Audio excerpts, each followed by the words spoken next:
Well, welcome. Just like in class, you decided to spread out through this entire large auditorium.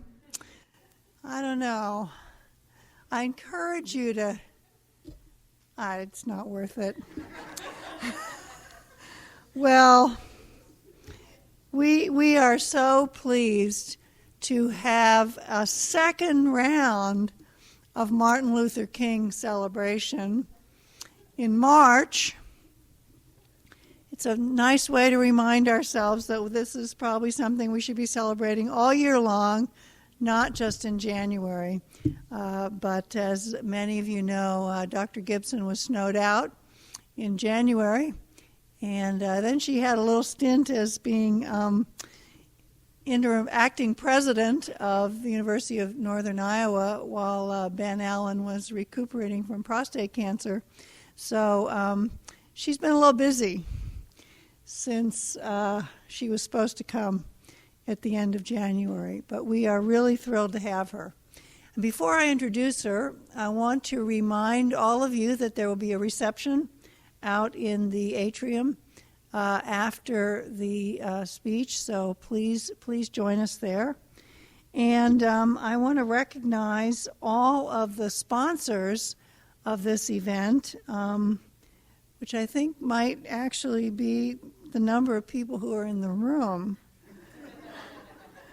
So this is part of the Martin Luther King Jr. holiday celebration and the Women's Leadership Series, but it's also co-sponsored by the African American Studies Program, the Black Graduate Student Association, the Black Student Alliance, the Carrie Chapman Catt Center for Women in Politics, the Center for American Intercultural Studies, the College of Agriculture and Life Sciences, the College of Design, the College of Engineering, the College of Human Sciences, the College of Liberal Arts and Sciences, the Committee on Lectures, the Dean of Students, the Margaret Sloss Women's Center, the Multicultural Student Affairs, the Music Department, and you'll hear about that in a minute, the Office of the Executive Vice President and Provost, that's me, the Office of the President, the Department of Philosophy and Religious Studies, the Student Union Board, the Ames Community Schools, the Ames Human Relations Commission, Ames Zone, Boys and Girls Clubs of Ames, Delta Sigma Theta Sorority, United Way of Story County, YMCA of Ames, ISU Women's Leadership Series, the Women's Studies Program, and the Youth and Shelter Services. So that's how important you are, Gloria. So I have had the great pleasure of working with Gloria on the Council of Provosts, which is the provosts of the three institutions. We get together every 6 weeks with the board meetings and work together on all projects involving academic affairs, anything that's going to come before the board involving academic affairs. So it's been a great pleasure to work with her. Gloria comes to us from a very distinguished academic background. She got a bachelor's and master's degrees in music education with a focus on piano at Southern Illinois, Edwardsville. She went on to a PhD at Indiana University in folklore and ethnomusicology. She spent 18 years coming up through the ranks, doing various administrative work at Indiana University in folklore, ethnomusicology, Afro-American studies, and then went to Arkansas State as Dean of Humanities and Social Sciences. She did that for 5 years, and 2 years ago, she came to us to the University of Northern Iowa as provost. She is a great speaker on leadership, so please welcome Gloria Gibson.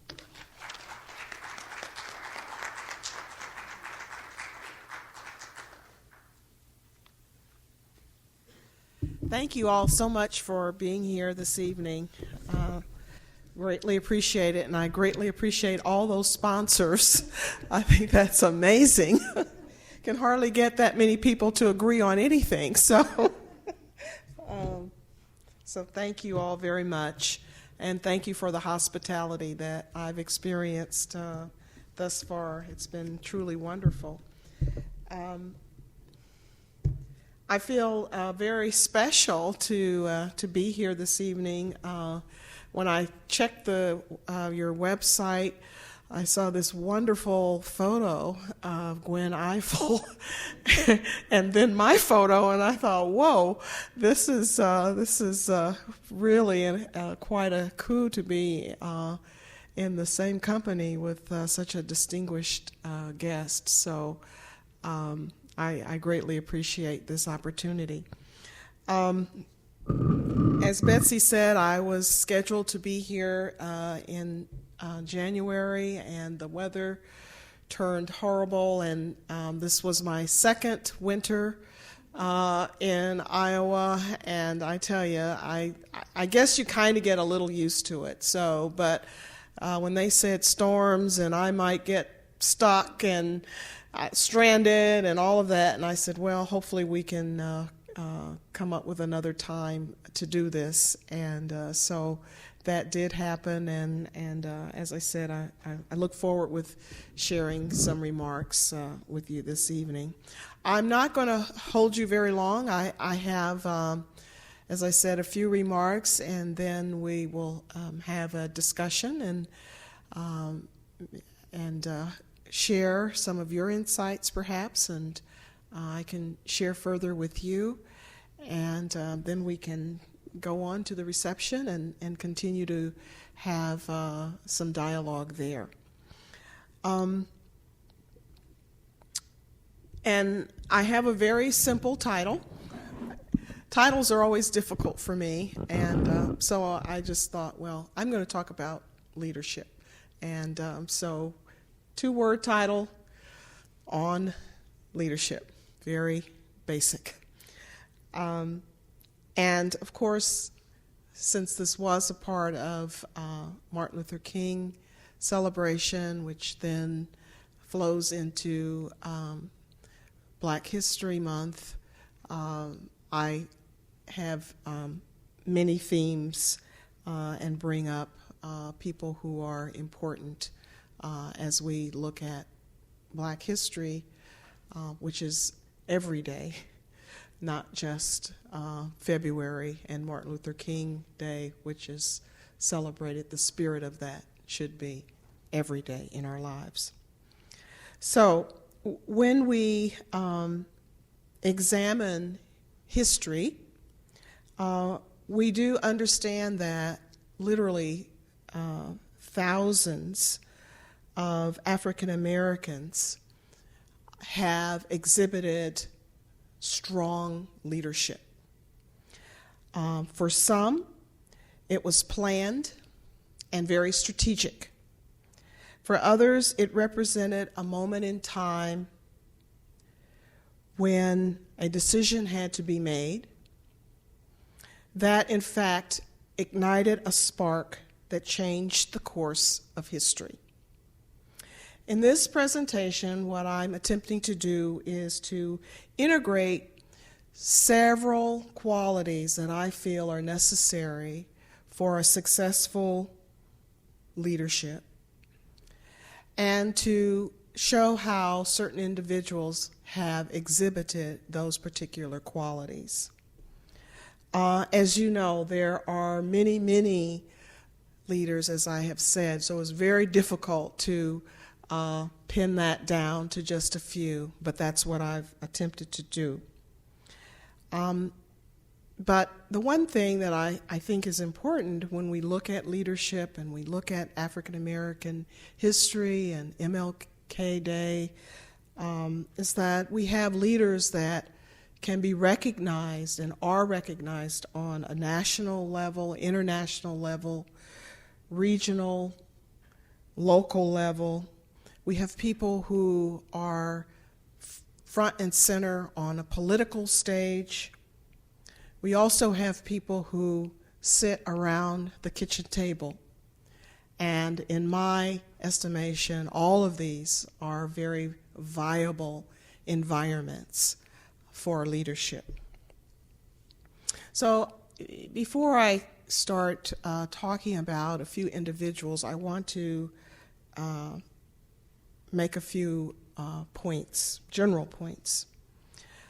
First of all, leadership is quite a dynamic topic, and dissertations are literally written on the topic of leadership. And so I'm going to cover just a little information this evening. Leadership is comprised of many attributes, and I think that those attributes are interwoven and they're dynamic. They're not static and they're not necessarily linear.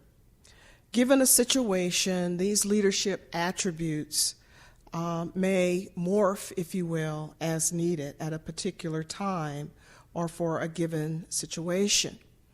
If we reflect for a moment, Rosa Parks was trying to get home after a long day's work. On that day, however, she was asked to get up. While she had been involved in the civil rights movement for many years, this particular day was not the day to ask her to move. Was not the day. Okay. So leadership, and she did at that very moment, exhibit very powerful leadership in deciding this is not the day. Leadership, I believe, is learned, and I think it also comprised of innate abilities. By innate, I mean, just as I said, that leaders seize the moment and the opportunity. Rather than stick their heads in the sand, they rise to the occasion. We teach our students to be lifelong learners. All of us here strive to be lifelong learners. So aspects of leadership, of course, can be learned. Now you receive, and many of you in this room receive degrees in different types of leadership. There are volumes of books on leadership. And we can't forget the internet, where we can find all kinds of discussion on various aspects of leadership. However, many African slaves, uneducated, were leaders. Negroes and colored people with little to no education were leaders.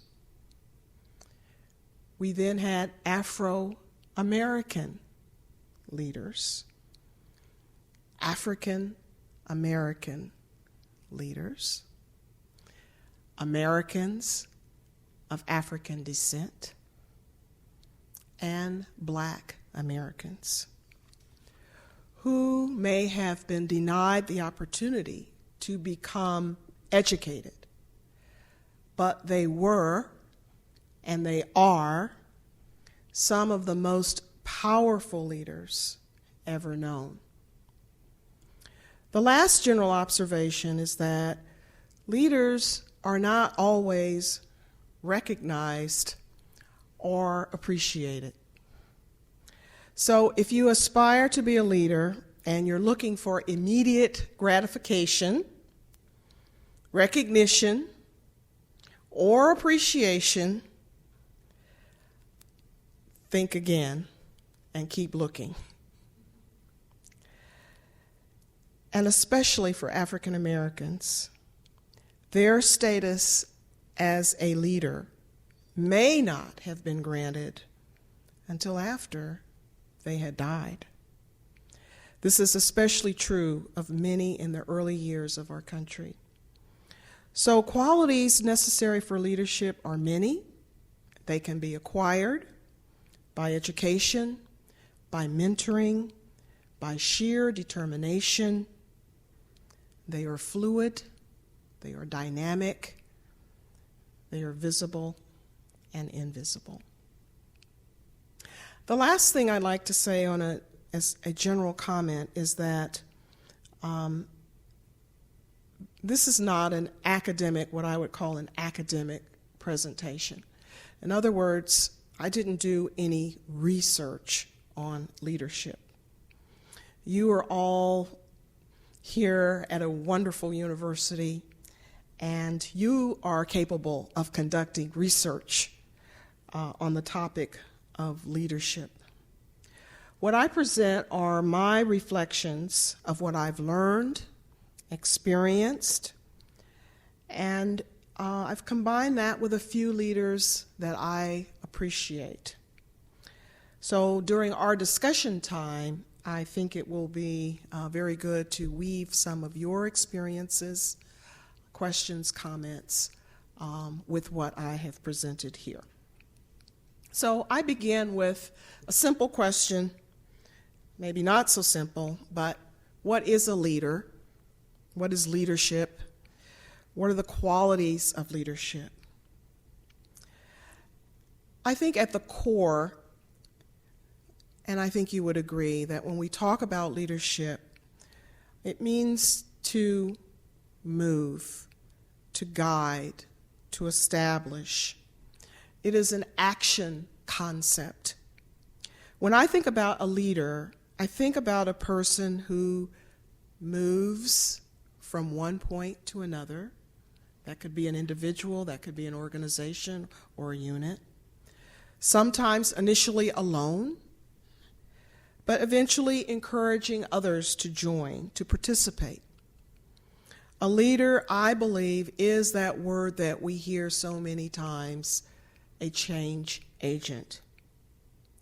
With becoming a change agent, one must be resourceful, creative, and steadfast. Such is the case of a former slave, Wallace Turnage. Unlike many slaves, however, Turnage could read and write.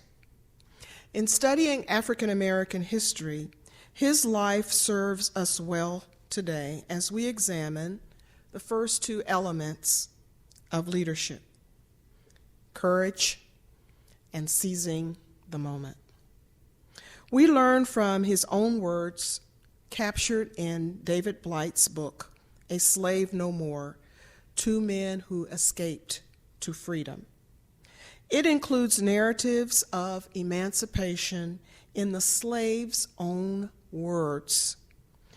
From them, leadership began with change that encompassed freedom.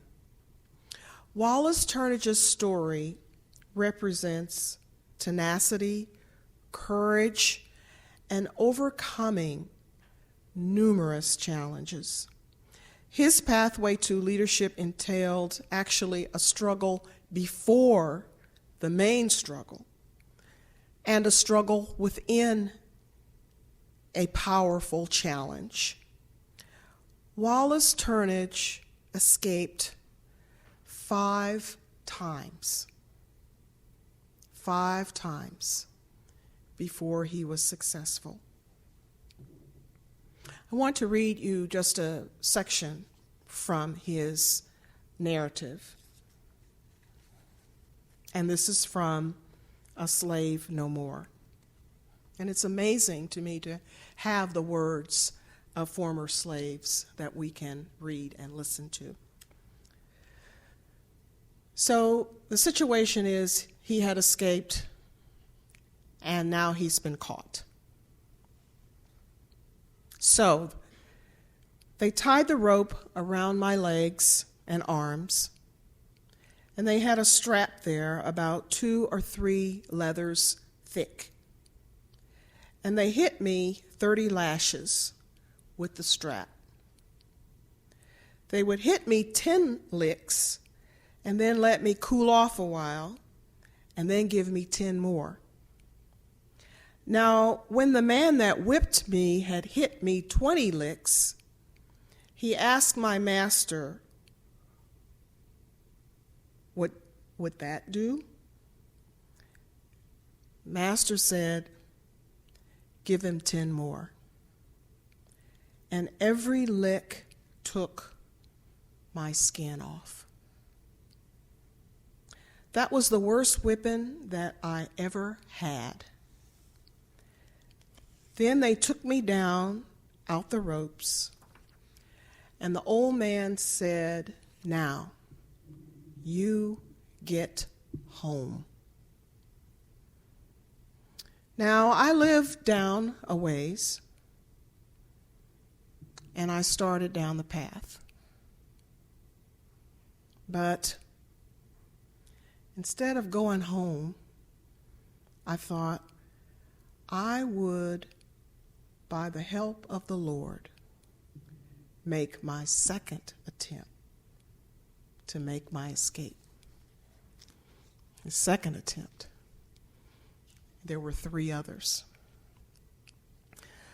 So Wallace Turnage was determined.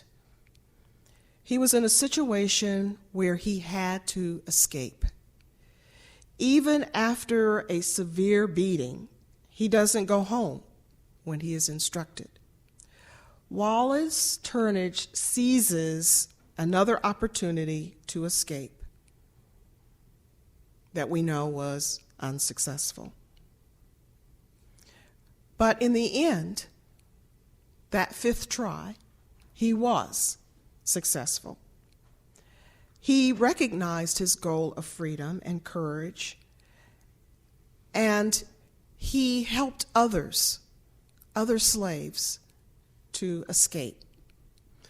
His story is a very powerful one, and in the end, he provides for us a roadmap to leadership as we found it in the 1800s. And I would encourage all of you, if you have not read A Slave Narrative, to do so. They are very, very powerful. So Wallace Turnage decided to take a different path. Leaders explore different paths. They forge new directions. I think in the spirit of ethnomusicology, they sing a new song, and they develop a strong sense of self. For many decades, we were colored people, not in the sense of when we say colored in reference to the cultures of South Africa, but we were colored because we weren't white.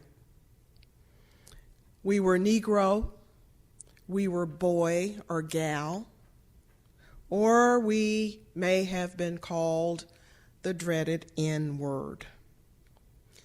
We were accepting of what we were called, because to revolt against those labels for many meant death, or perhaps a fate worse than death. At the turn of the 20th century, a small group of people began to use other terminology in their work referring to colored and Negro people, and use the word black. Yes, we know that in the 60s we had James Brown, who was singing "I'm Black and I'm Proud." We had other civil rights organizations that used the word black. But just think about the early days of using that word. Many civil rights, and I call them activists, early activists, use that word with pride. So whether we're talking about the turn of the century, the 60s, or even now, leadership entails knowing who you are and taking pride in that identity. In 1903, Dr. W.E.B. Du Bois titled his landmark book, "The Souls of Black Folk." And again, if that's a book that you're unfamiliar with, I would highly, highly suggest that you pick that book up. 1903, The Souls of Black Folk. Du Bois was the first African American to earn a PhD from Harvard. He worked his entire life towards equality. He felt strongly that we had an important heritage, and until we accepted that heritage as a people, we were doomed. Du Bois believed we must find ourselves as a people. There are, of course, many memorable quotes from Souls of Black Folk, and probably the one that you've heard is the one that says, "For the problem of the 20th century is the problem of the color line." Most people recognize that quote from W.E.B. Du Bois. However, I wanted to focus on another quote that I think is just as powerful from the Souls of Black Folk. When Du Bois says, "The Negro is a sort of seventh son, born with a veil and gifted with a second sight in this American world, a world which yields him no true self-consciousness, but only lets him see himself through the revelation of the other world. It is a peculiar sensation, this double consciousness, this sense of always looking at oneself through the eyes of others, by measuring one's soul by the tape of a world that looks on in amused contempt and pity. One ever feels his two-ness, an American, a Negro, two souls, two thoughts, two unreconciled strivings, two warring ideals in one dark body, whose dogged strength alone keeps it from being torn asunder." Du Bois felt it important to understand the two-ness of our identity. Today, we still strive to understand multicultural identity. Leaders understand the multiplicity of who they are and understand survival is dependent on understanding one's self, one's identity. Every facet of a leader's identity is important, whether based on ethnicity, religion, sexual orientation, age, gender, or ability level. I think as African Americans, we have come to better understand who we are, but the struggle continues.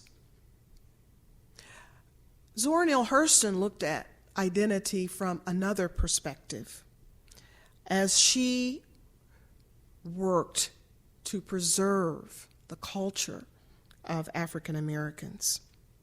Hurston was a pioneer as an early academic leader. During the 1920s, 30s, and 40s, Hurston's research, as well as that of other folklorists and anthropologists during that period, embraced the notion of disappearing cultural artifacts. Scholars felt cultural performance and beliefs must be collected, documented, and studied, or they would be gone forever. This fear is articulated in Hurston's first line of her book, Mules and Men, when she states, quote, "I was glad when somebody told me, you may go and collect Negro folklore," unquote. And again, another must read, Zora Neale Hurston's Mules and Men. Hurston studied with Franz Boas and understood the importance of our cultural identity as it is passed down from generation to generation. Hurston collected oral traditions that are presented in Mules and Men and in her film footage. She's probably one of the first African American women to conduct ethnographic film footage, which we now have access to. But she also integrated those aspects of African American culture into her novels. And one of my favorite, Their Eyes Were Watching God. So identity and culture are important as leaders, that we understand, and also that we understand that culture that we may be working within. It's very, very important. One cannot, in my estimation, be a successful leader without embracing honesty and integrity. Ethical behavior is derived from a solid foundation, grounded in values and principles. For some, that grounding is found in religion, spiritual practice. For others, it may be family or friends. Perhaps it's a sense of self-denial, of sacrifice, or other philosophical beliefs and principles. At the core, there is a realization that life is more than focusing on self. Honesty, integrity, ethical behavior are at the core of being a successful leader. None of us are perfect, but leaders must act responsibly. We must be good stewards of our resources. We must uncover, examine, and hopefully eradicate our own prejudices. We must seek to uncover truths, and I use that plural purposely. We should constantly visit those sources of our own moral equilibrium so we don't stray too far afield. Leaders strive to employ and promote the highest ethical standards, the absolute highest ethical standards. Isabella Van Walligen was born a slave in Hurley, New York in 1797. She was one of 13 children, but she never knew her brothers and sisters because they were quickly sold as slaves. Isabella was a remarkable woman, despite the fact that initially she was illiterate for many, many years. She was tall, she had a low voice, and a beautiful singing voice. When she spoke in public, she also sang. No one would ever forget the power that was in her voice or her wit. Honesty, ethics, and truth were important to Isabella. So important that she changed her name in 1843 to what?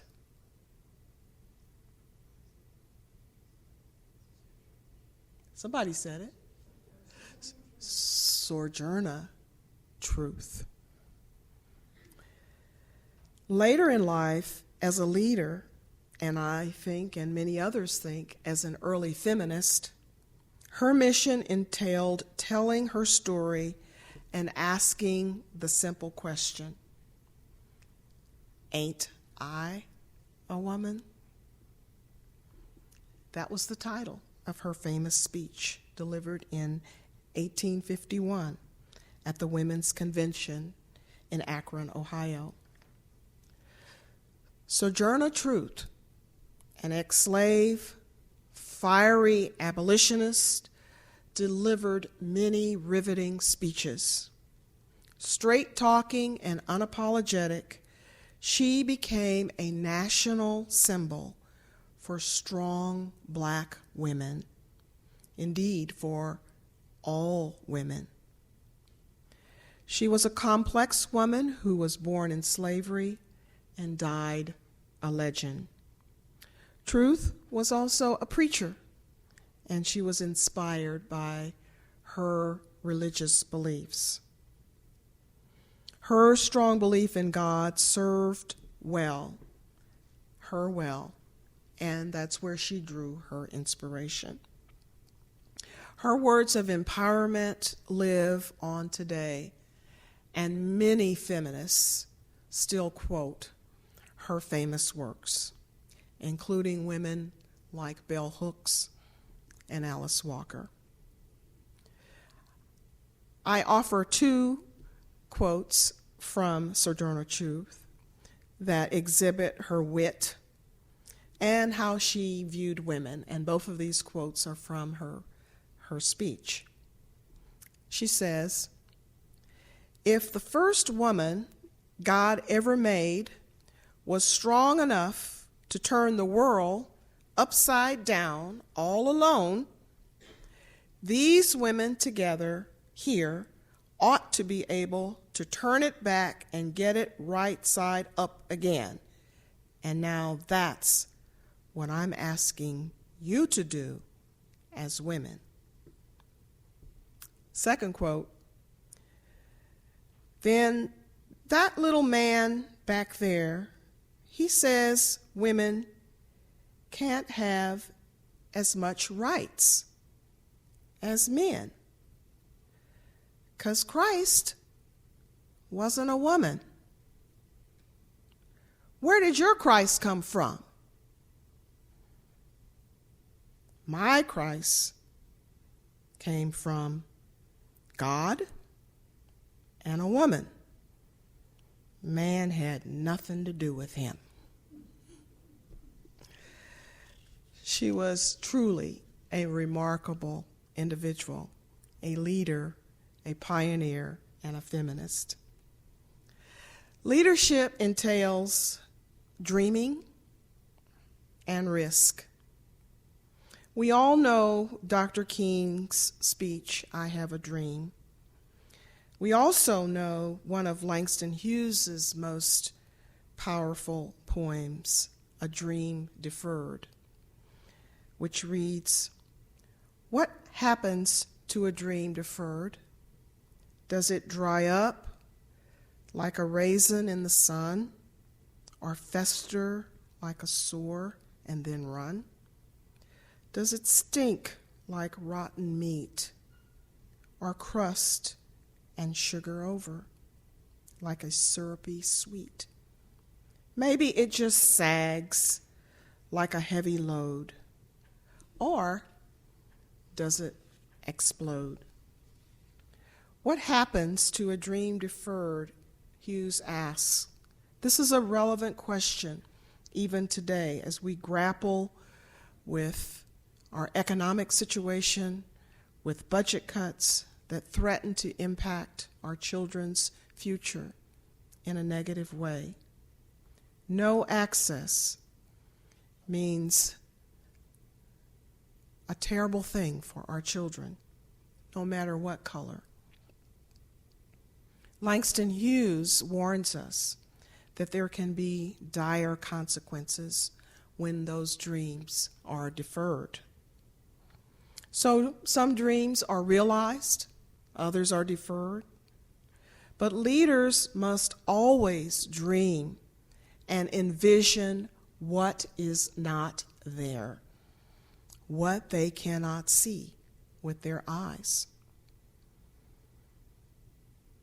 But with the dream, inevitably comes risk.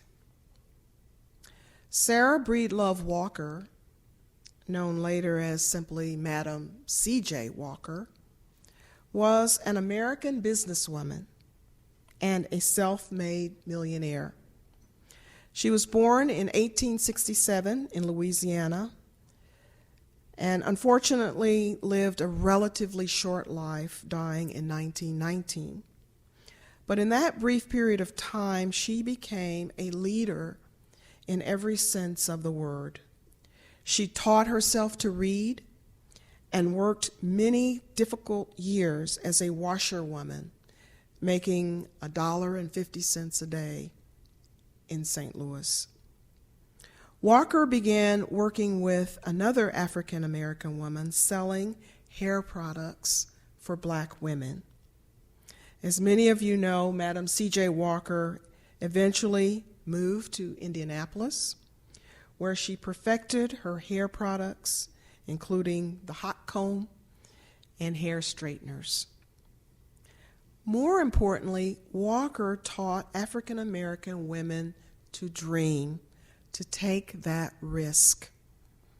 They too could become business owners. They could be employed. They could learn, and they could make something of themselves. She sold hair products, but more importantly, she sold pride. Madam Walker took risk. Leaders take risk. Informed risk, but risk nonetheless. Taking risk can be very scary. A leader's most important role in any organization is making good judgments, well-informed, wise decisions that produce the desired outcomes. However, many times there is uncertainty and fear with some of these decisions. Sometimes we are successful, and sometimes not so successful. Of course, I couldn't end the presentation without talking about Dr. Martin Luther King. His life embodies so many aspects of leadership: taking risk, courage, pursuing one's dream, but also service to others, empowerment of others, and service for the greater good to make a difference. King recognized we're all in this together. Over the years, he expanded his views on equality, inequality, and he questioned the status quo, not just for blacks, but increasingly for those who were underprivileged, those who were suffering, and those who had little hope. King epitomized the concept of servant leader. One of his most memorable quotes and passionate speeches is his letter from a Birmingham jail. Early in that letter, King reminds us, quote, "Injustice anywhere is a threat to justice everywhere." Preparing for this talk, I reread this most impressive letter and found parts of it relevant for today, as he was responding to criticisms by other black ministers that he was taking things a little too far.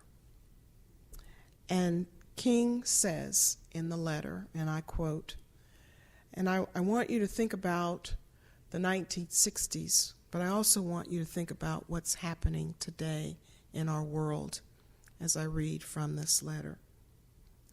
He says, "Oppressed people cannot remain oppressed forever. The yearning for freedom eventually manifests itself, and that is what happened to the American Negro. Something within has reminded him of his birthright of freedom, and something without has reminded him that it can be gained." He goes on to say, "The Negro has many pent-up resentments and latent frustrations, and he must release them. So let him march. Let him make prayer pilgrimages to the city hall. Let him go on freedom rides and try to understand why he must do so.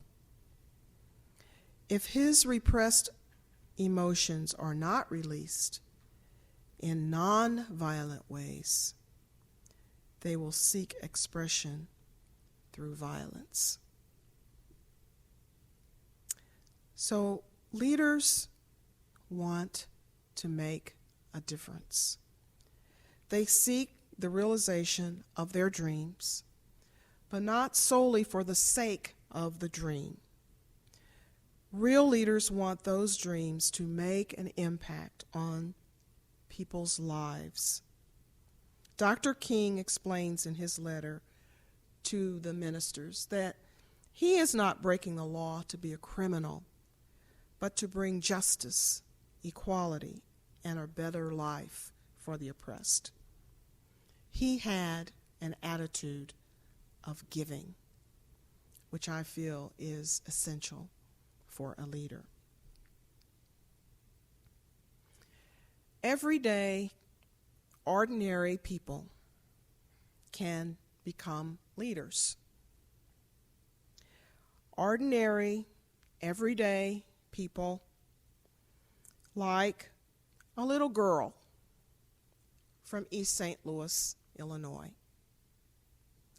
She grew up in a loving traditional family where Dad worked and Mom stayed at home. She liked school, music, and boys. Her parents taught her not about leadership, but about God, morality, and values. They taught her about the importance of education, even though they themselves were not educated. For 18 years, while at home and beyond, they encouraged and they pushed. Of course, at many times there was resistance and resentment. As a child, she would hear constantly phrases like, "With everything you do, give 110%. An idle mind is the devil's workshop. No matter the cost, always do the right thing. And you are no better than anyone, but good as anybody." This little girl, of course, from East St. Louis, is me. I was blessed with two wonderful parents. My mother used stories to teach values, especially when at times I was a little mischievous. Not often, but at times. Sometimes my sister and I would get spankings with small limbs from a peach tree in our backyard. However, even though these were painful switches, I sometimes longed for those switches rather than to hear what seemed like endless hours of jabber to me. My mother talking and teaching. Of course, now I only occasionally remember the peach tree switches, but the values taught through her didactic stories have in fact seeped into my soul. This little girl from East St. Louis was the first in her family to graduate from high school, earn an undergraduate degree master's, and PhD. I married, had 2 sons. One is on his spring break here from California. Can you believe that? Came to Iowa for his spring break. My mother remained encouraging, and at 85 years old, she is still an inspiration to me. Along the way, it was actually others, my mother, faculty, friends, who challenged me to take on leadership positions. At first, I was shocked when it was suggested that I apply for a leadership position. I thought, who, me? Real leaders can see and should encourage leadership in others. Mentoring is very powerful, whether formal or informal, and we all need it, no matter what age or where we are in our careers. One of the other phrases from my parents struck me as I was preparing these remarks, and that is, nothing worth anything comes easy. Leaders work hard and accept struggle as part of the process. As a leader, I try each and every day to give 110%. I try to empower others to envision, to take risk, to strive for the highest ethical standards, to accept challenge, and one last thing that I think is important, and that is to laugh and pray. But a world without laughter, I think, is a very sad thing. A day without laughter is a bleak day. Laughter is, as my mother would say, good for the soul. Leaders must not take themselves too seriously. Let's not take ourselves too seriously, but see the light side of life and take care of our mind, body, and spirit. So I want to end with a quote and a poem. The quote is from Dick Chait, and he was one of the professors at the Harvard Institute for Leadership, a course that I took a few summers back. And he states, "Be serious in purpose, especially with colleagues and students. Be playful in spirit. Be genuine in character." And the poem that I would like to end with is one of my all-time favorites, and I think it is appropriate at this occasion. And it's Maya Angelou's "Still I Rise." You may write me down in history with your bitter, twisted lies. You may trod me in the very dirt, but still, like dust, I'll rise. Does my sassiness upset you? Why are you beset with gloom? 'Cause I walk like I've got oil wells pumping in my living room. Just like moons and like suns, with the certainty of tides, just like hope springing high, still I'll rise. Do you want to see me broken, bowed head and lowered eyes, shoulders falling down like teardrops, weakened by my soulful cries? Does my haughtiness offend you? Don't you take it awful hard, 'cause I laugh like I've got gold mines digging in my backyard.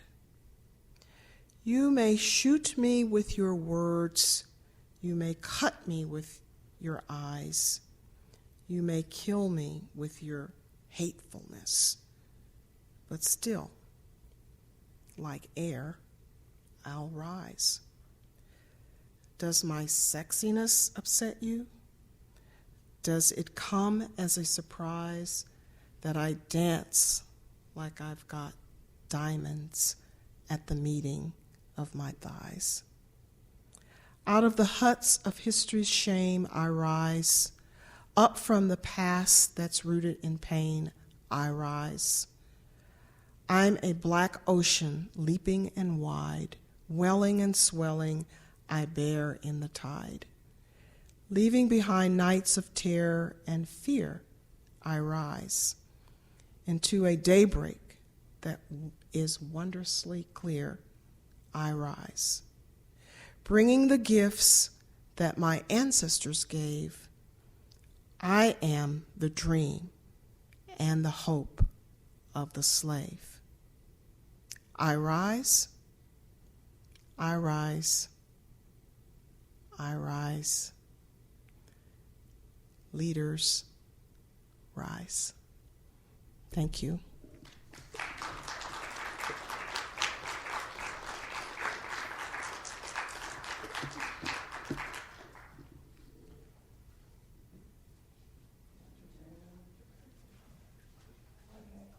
Okay. Questions? Oh, come on. Here we go. What advice would you give to a woman of color who navigates through the STEM field disciplines without even a glimpse of her ideal mentor? You have to find a mentor.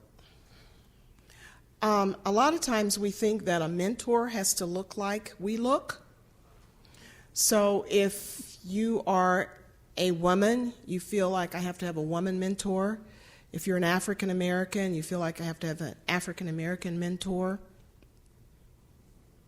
When I look back over my career, the people that helped me the most in the beginning did not look like me. They were not African American, and they weren't women. And in some fields, unfortunately, that's still the case. And so I think what is most important is not the identity, but someone who you can trust, who you can communicate with, who you feel comfortable with, and I would seek out that individual. A lot of times students don't realize that as professors, we really do want to help. We really do want, and we want students to come to us for assistance. And it doesn't matter race or gender or age or anything like that. But you have to have a mentor. And so I would encourage you to work with your professors, ask your professors for advice. The person doesn't even have to be here at this university. They can be at a professional organization, they can be at another university, and there are different types of mentors. You have, mentors who can help you professionally, mentors who can help you personally. We need more than one. We all need more than one. So I would say get busy and start looking. Good answer. Because I had the same experience she did. In fact, I just accepted a big mentoring award, and I thanked all my mentors, and every single one of them was a white male. Yeah. Because of the age we are, that there just weren't. There wasn't anybody else around. There wasn't. Okay, who's next? Oh, come on. Okay. Derek. Yeah, first I want to thank you for coming to Iowa State. I know it wasn't a long way, but we really appreciate you being here. A few of my students are out in the crowd, and I just gave them a project. Okay. And I put them in groups today, groups of 5. And so one of their biggest challenges will be, how do they get people to follow them, when there is no designated person necessarily to be in charge? How do you get people to follow you by influence? If you can give us some insight on that, that'd be great. Yeah, I know that's always an issue when you have the group projects and people are sitting around looking at each other. This is not just a student issue because we have occasions when faculty are together and they have an assignment or a task or a committee, and they are sitting around looking at each other. There are times when administrators have a task or challenge, and we're all in a room together, and we're sitting around thinking, who's going to take charge? I think one way to begin is for people to learn who they're working with. So my advice when we have groups and we have assignments, that you don't start with, okay, we had to read 50 pages in this book, this is our assignment, and we got to get going, and who's going to start? I think you have to know the people in your group. So, tell me something about yourself. Let's go around and let's talk. What are your interests? And this doesn't have to be a half-day exercise. It can be 10, 15 minutes to get to know each other. And then to ease into the topic. And then to ease into who might take on that leadership role. It's important that people feel comfortable in group settings, and sometimes it takes a little longer to get that comfort level. I would say at this point in the semester, I would hope that students know each other and feel comfortable with each other. But I think that's a very important exercise, no matter where you find yourselves, to get on a personal level before you move up to tackle that task and then to move up for leadership. In most instances, someone will either say, I think I'll do it, or if there's a group of 5, 3 or 4 of those 5 will say, I think you should take on that responsibility. And many times that person will then, because they feel comfortable and they feel that they can trust those other individuals, will take on that responsibility. So I really believe you have to get to know people before you can effectively work together. I suggest, since they were all spread out throughout the room, that we adjourn to the reception, and I'm sure Gloria would be happy to visit with you at the reception. Let's give her a great Iowa State round of applause. Thank you so much. I certainly learned a lot tonight. Thank you, Gloria.